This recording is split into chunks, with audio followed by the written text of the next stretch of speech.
Welcome to Kenton's videos. Enjoy the video. In this video, I will show how to make sushi mayonnaise. First, gather your ingredients. 1 cup of Japanese mayonnaise, 2 tablespoons of rice vinegar, 1 tablespoon of sugar, and a pinch of salt. These simple components are key to achieving the authentic taste you desire. Ensure all ingredients are at room temperature for easier blending and a smoother consistency. This preparation sets the foundation for a delicious sauce. Now let's combine everything. In a medium-sized bowl, add your 1 cup of Japanese mayonnaise. Next, pour in the 2 tablespoons of rice vinegar and 1 tablespoon of sugar. Whisk these ingredients together vigorously until the sugar completely dissolves.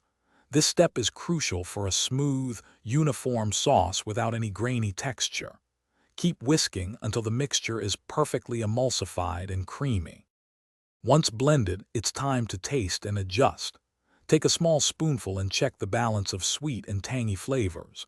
If you prefer it sweeter, add a half teaspoon more sugar.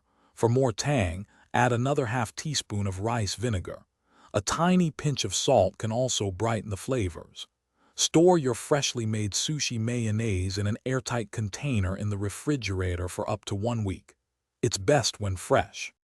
Your delicious homemade sushi mayonnaise is now ready to elevate your culinary creations.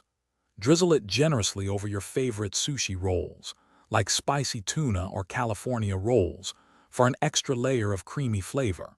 It also makes an excellent dipping sauce for tempura, fried chicken, or even as a spread on sandwiches.